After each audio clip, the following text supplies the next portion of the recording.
মারামারির যুগ শেষ, গুন্ডামি মাস্তানির যুগ শেষ হয়ে গেছে, এখন ভদ্রতার যুগ চলে আসছে। বাংলাদেশে কোনো মানুষ আর গুন্ডাদেরকে ভোট দিবে না ইনশাআল্লাহ, কোনো মাস্তানদেরকে বাংলাদেশের মানুষ আর ভোট দিবে না, বাংলাদেশের মানুষ কোনো চাঁদাবাজকার ভোট দিবে না ইনশাআল্লাহ, বাংলাদেশের মানুষ কোনো ধর্ষকদের ভোট দিবে না ইনশাআল্লাহ। বাংলাদেশের মানুষ এবার কাদেরকে ভোট দিবে?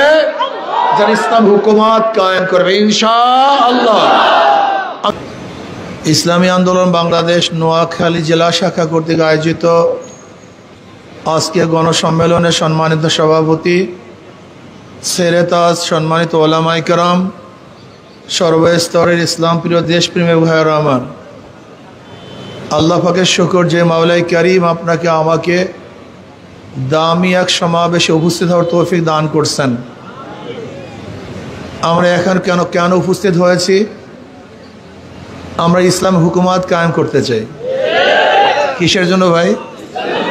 ব্যাস, আমাদের লক্ষ্য এবং উদ্দেশ্য ইসলাম হুকুমত কায়েম করতে চাই। ইসলাম হুকুমত কায়েম করলে লাভটা কি? ভালো থাকবেন, সুখে থাকবেন, শান্তিতে বসবাস করবেন, জুলুম থাকবে না, অত্যাচার থাকবে না, অবিচার থাকবে না, কেউ ক্ষুধার্ত আমরা থাকবো না, বস্ত্রহীন থাকবো না, চিকিৎসাবিহীন ইনশাআল্লাহ মারা যাব না, আমাদের মা বোনেরা ধর্ষিতা হবে না, জুলুম অত্যাচার চলবে না, অর্থনৈতিক ভারসাম্যতা রক্ষা হবে, ভারসাম্যতা, কেউ 100 তলায় কেউ নিচতলায়, এটা হবে না ভাই। ইসলামী হুকুমত আসলে আমরা জানি না, আমরা বুঝি না। আমাদের সমস্যা হলে এই, আমরা ইসলামী হুকুমত উনি এইটা নেই আর পুরা মজলিসটাকে ধ্বংস করে দিল, এটা এই তো সমস্যা। ধরেন নেন, ওইটা দিয়ে দেন। কি যে ফাজলামি করে মানুষ, কথাবার্তা বলবো এই সময় যত ঝামেলা পাকায়। ইসলামী হুকুমত সম্পর্কে আমরা জানি না, বরং ইসলামী হুকুমতের ব্যাপারে আমাদের মধ্যে ইসলাম ফোবিয়া আছে। এর বহুত কারণও আছে। যারা কোরআন ও হাদিস পড়ায় তারও ইসলামী হুকুমত চাই না, বিশ্বাস হয় না। যারা সবর শুকরের বয়ান পড়ায় এদের মধ্যে সবর শুকর নেই। যারা অন্যায়ের মোকাবেলার হাদিস কোরআন পড়ায় এরা অন্যায় মোকাবেলা করতে চাই না। যারা তাগুদের পক্ষ অবলম্বন করলে ইসলাম তাদের উপরে কি ঘৃণা সৃষ্টি করছে, কি মোজাম্মাত বয়ান করছে বয়ান করি, অথচ নিরায় তাগুদের সবচেয়ে বেশি তল্পিবাহক হয়ে যায়। আচ্ছা, ইসলামী ফুবিয়া আপনাদের ঢুকছে কেন? ইসলাম চান না কেন? এর কারণটা কি? আচ্ছা বলেন তো, একজন মুসলমান ইসলামের বাইরে যেতে পারে? ধরে নেন আমি যদি আপনাকে বললাম, একজন মুসলমানকে, স্কুলের ছাত্ররা ভালো মতো শোনো, কথা ভালো মতো শোনো, আমি একজন কলেজ ইউনিভার্সিটি বা যে কোনো মুসলমানকে বললাম, ভাই আপনি কি ইসলাম পছন্দ করেন? সে কি বলবে? জোরে বলেন। যদি বলি করি না, সমস্যা আছে কি নাই? যদি বলি আপনি কোরআন ও সুন্নাহর আইন চান কি চান না, সে কি বলবে? যদি বলি চাই না, সমস্যা আছে কি নাই? যদি আমি বলি আল্লাহ নবীকে নেতা মানেন কি মানেন না, আপনি কি বলবেন? যদি বলি মানি না, তা আমরা আপনাদের কাছে কি নিয়ে আসছি বলেন? আমি তো আপনাদের কথাই নিয়ে আসছি। আপনি যে মুসলমান, আপনার কথা নিয়ে তো আপনার কাছে আমরা আসছি। আমরা তো কোনো নতুন কথা নিয়ে আসিনি, আব্রাহাম লিঙ্কনের কথা নিয়ে আসি নাই, সক্রেটিসের কথা নিয়ে আসি নাই, প্লেটোর কথা নিয়ে আসি নাই, মন্টেস্কো লক রুশোর কথা নিয়ে আসি নাই, আমরা কমিউনিজম নিয়ে আসি নাই, আমরা সোশ্যালিজম নিয়ে আসি নাই, আমরা ক্যাপিটালিজম নিয়ে আসি নাই, সেকুলার নিয়ে আসি নাই, ডেমোক্রেসি নিয়ে আসি নাই। আমরা আসছি কি নিয়ে? জোরে বলেন। একজন মুসলমান ইসলাম পছন্দ করবে না কেন? গ্রহণ করবে না কেন? এর কারণটা প্রত্যাখ্যান করবে কেন? এটাকে ঘৃণা করবে কেন? আমাদেরকে শত্রু মনে করবে কেন? আমাদেরকে শত্রু মনে করবে ইয়াহুদিরা, আমাদের শত্রু মনে করবে খ্রিস্টানরা, আমাদের শত্রু মনে করবে কাফের মুশরিক বেঈমানরা। কোন মুসলমান ইসলামকে এবং ওলামায়ে হক্কানি ওলামায়ে কেরামকে শত্রু মনে করতে পারে না। আপনারা তো সেকুলারিজম হিসাবে এই দেশ পরিচালিত করেছেন, গণতন্ত্রের দ্বারা দেশ বহু দিন চালিয়েছেন, কিন্তু আমি প্রশ্ন করতেছি, মানুষ কি শান্তি পেয়েছে? মুক্তি পেয়েছে? বৈষম্য দূর করার জন্য 24-এর আন্দোলন হয়েছিল, 24-এর পরও কি বৈষম্য দূর হয়েছে? কিয়ামত পর্যন্ত হবে না। লিখে রাখেন, লিখে রাখেন। এও চোর, বিও চোর, সিও চোর। ক্ষমতা আছে এ, সে কি করবে? হটাও এ, বসাও বি, সে কি করবে? হটাও বি, বসাও সি, সে কি করবে? কারণটা কি? নেতার পরিবর্তন হয়েছে, দলের পরিবর্তন হয়েছে, নীতি আদর্শে পরিবর্তন হয় নাই। আমরা কি করতেছি বলেন তো? আওয়ামী লীগের আমলে চাঁদাবাজি, এই জুলুম, এই অত্যাচার। এখন চাঁদাবাজি নাই, জুলুম নাই, অত্যাচার নাই, খুন নাই, ধর্ষণ নাই, এখন আয়নাগার সৃষ্টি হয় নাই। তা কারণটা কি? বৈষম্য দূর করার জন্য আন্দোলন করেছিলেন, কিন্তু এখন বৈষম্য কেন? আশ্চর্য বিষয়। মানুষ কত পরিবর্তন করতে চায়, কত জীবন দিবে, কিন্তু কিয়ামত পর্যন্ত কোনো নীতি ও আদর্শ পরিবর্তন না হলে বৈষম্য দূর হওয়া সম্ভব না। আজকে ওসি পরিবর্তন হয়, ডিসি পরিবর্তন হয়, এসপি পরিবর্তন হয়, কিন্তু ঘুষ সাহেব কারণটা কি? হ্যাঁ, কেন বুঝতেছেন না? কারণটা কি? যুবকরা কেন বুঝবা না? কেন বুঝতে চাও না? এদের দ্বারা কোনোদিন দেশ ভালো হতে পারে না, আরো খারাপ হবে, আরো খারাপ হবে। এখন আমরা বিভিন্ন মানুষের মুখে শুনি, আগে চাঁদা দিতাম 300 টাকা, এখন 600 টাকা। মিথ্যা বলতেছি না? হ্যাঁ, গাঁজা খায়, নেশা খায়, মিথ্যা কয় পীর সাহেব চরমনে। এটা মিথ্যা বলছি না? আপনি দেখছেন তজিমুদ্দিনে, ভোলা তজিমুদ্দিনে চাঁদা না দেওয়ার কারণে স্বামীকে বেঁধে রেখে স্ত্রীকে ধর্ষণ করছে তার সামনে। মিথ্যা বলছি, কথা ঠিক না? বগুড়ায় প্রস্তাব দিছে মেয়েকে বিবাহ করবে, বাবা রাজি না হওয়ার কারণে সে মেয়ের সামনে বাবাকে হত্যা করছে। মিথ্যা বলছি? এক অফিস ভাড়া দিছে একজনে বিএনপির কাছে, বেচারা 1 বছর পরে ভাড়া চাওয়ার জন্য গেছে। কয় বছর পর? ভাড়া তো দেয়নি, হত্যা করে ফেলছে। মিথ্যা বলছি বলেন?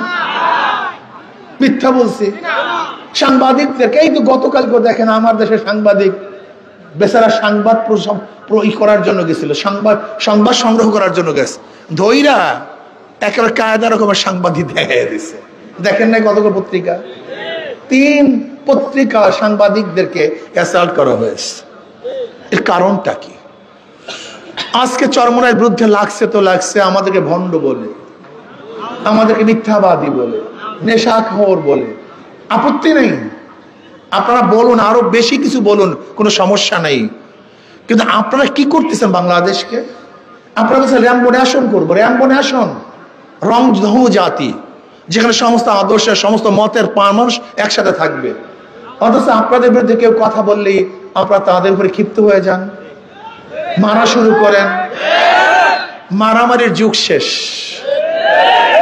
গুন্ডামি মাস্তানির যুগ শেষ হয়ে গেছে, এখন ভদ্রতার যুগ চলে আসছে। বাংলাদেশে কোনো মানুষ আর গুন্ডাদেরকে ভোট দিবে না ইনশাআল্লাহ, কোনো মাস্তানদেরকে বাংলাদেশের মানুষ আর ভোট দিবে না, বাংলাদেশের মানুষ কোনো চাঁদাবাজকার ভোট দিবে না ইনশাআল্লাহ, বাংলাদেশের মানুষ কোনো ধর্ষকদের ভোট দিবে না ইনশাআল্লাহ। বাংলাদেশের মানুষ এবার কাদেরকে ভোট দিবে? যারা ইসলাম হুকুমত কায়েম করবে ইনশাআল্লাহ। আমি আমার বাবাদেরকে বলবো, আজকে থেকে দৃঢ় প্রত্যয় গ্রহণ করেন। মাত্র 3টা মাস বাকি আছে, মাত্র 3 মাস। শপথ গ্রহণ করুন, শপথ গ্রহণ করুন। আমি আমার সেন্টার থেকে হাত পাখাকে বিজয় করবো ইনশাআল্লাহ। শপথ গ্রহণ করুন।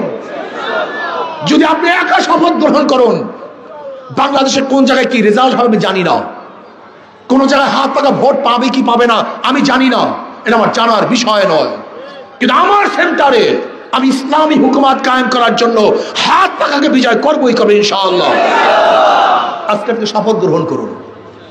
যদি প্রত্যেকটা নেতা কর্মী নিজের সেন্টার নিয়ে চিন্তা করেন, আমি আমার সেন্টারে সর্বোচ্চ ভোট দেবো হাত পাকাকে, যদি আপনার সেন্টার নিয়ে চিন্তা করুন, মাত্র ভোট একটা সেন্টার 3000 বা 3500 বা 2500 বা 2000 বা 4000 ভোট। আজকে থেকে নিয়াত করুন যে এতদিন সময়, 90 দিন সময় বাকি আছে। আমি একজন মানুষ, আমি একা কর্মী, একজন ভোটারের কাছে আমাকে কত সময় যেতে হবে, কতবার যেতে হবে, আমি হাতে ধরবো, পায়ে ধরবো, অবশ্যই হাত পাকায় ভোট নিয়ে আসবো। বলে কেন হাত পাকায় ভোট নিয়ে আসবেন? দেখেন, যারা নৌকায় নির্বাচন করে নিজেরা নৌকা চালাতে পারে না, যারা ধানের শীষে নির্বাচন করে নিজেরা ধান কাটতে পারে না, যারা নাঙ্গল নিয়ে নির্বাচন করে নিজেরা আঙ্গল বইতে পারে না, যারা কুঠা নিয়ে নির্বাচন করে নিজেরা কাঠ ফাটতে পারে না, যারা গরুর চাকা নির্বাচন করে নিজেরা গরুর গাড়ি চালাতে। নৌকা কারা চালায়? গরিবরা। ধান কারে কাটে? গরিব। নাঙ্গল কারা বয়? সব মার্কাগুলি গরিবদের, কিন্তু যারা নির্বাচন করে একজনও গরিব না। মার্কা কাদের? কিন্তু যারা নির্বাচন করে সবটাই ধনী, একটা গরিব না, সব ধোঁকাবাজি। অর্থাৎ নিজের মার্কার সাথে নিজের কাজের মিল নাই। কিন্তু হাত পাখা এমন একটা প্রতীক, হাত পাখা এমন এক প্রতীক। এই যে দেখেন হাত পাখা, যে নির্বাচন করে সেও ঘুরাতে পারে, যারা সমর্থন করে তারাও চালাতে পারে, পুরুষরাও চালাতে পারে, মহিলারাও চালাতে পারে, ধনীরাও চালাতে পারে, গরিবরাও চালাতে পারে, ছোটরাও চালাতে পারে, বড়রাও চালাতে পারে। হাত পাখা প্রয়োজন মুসলমানদের, হাত পাখা প্রয়োজন হিন্দু, খ্রিস্টান, বৌদ্ধদের। কাউর মার্কা, কাউর মার্কা ঘুমের সময় বুকের উপরে থাকে না। কাউর মার্কা না, কাউর মার্কা ঘুমের সময় বুকের উপরে থাকে না। একটা মার্কা যেটা ঘুমের সময়ও বুকের উপরে রাখে, তার নাম হাত পাখা। হাত পাখা হিন্দুকেও শান্তি দেয়, খ্রিস্টানকেও শান্তি দেয়, মুসলমানকেও শান্তি দেয়, বড়দেরকেও শান্তি দেয়, ছোটদেরকেও শান্তি দেয়।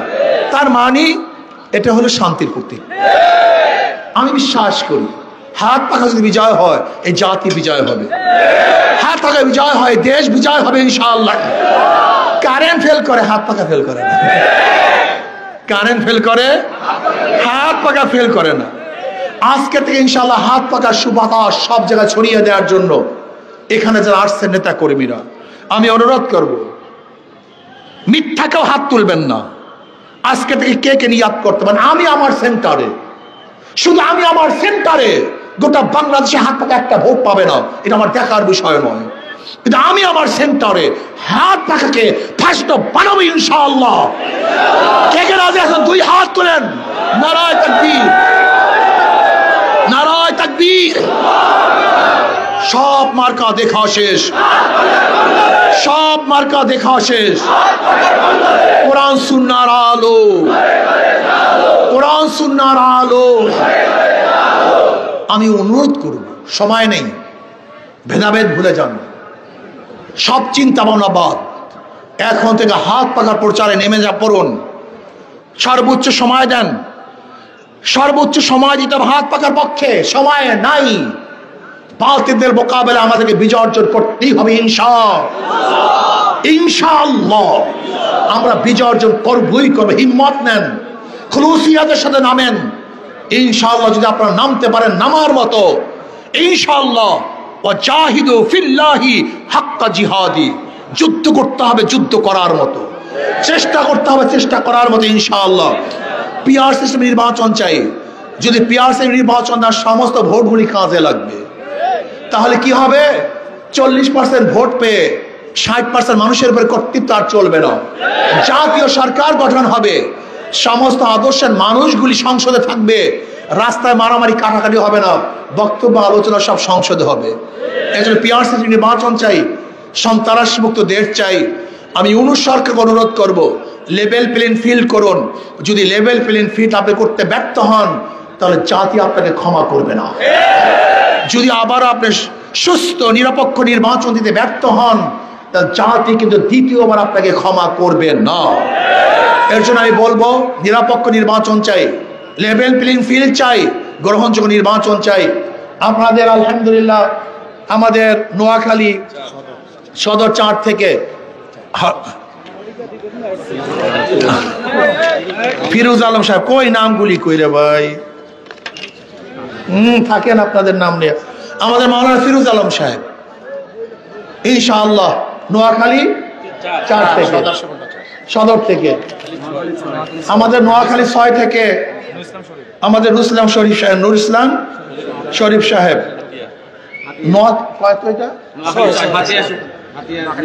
হাতিয়ার থেকে, আল্লাহ কবুল করে নেন। নোয়াখালী 3 থেকে আমাদের মাওলানা নুরুদ্দিন আমরতপুরি সাহেব, আল্লাহ ওনাকে কবুল করে নেন। নোয়াখালী 5 থেকে আলহাজ আবু নাসের, আল্লাহ পাক ওনাকে কবুল করে নেন। আমার জন্য দোয়া চাই।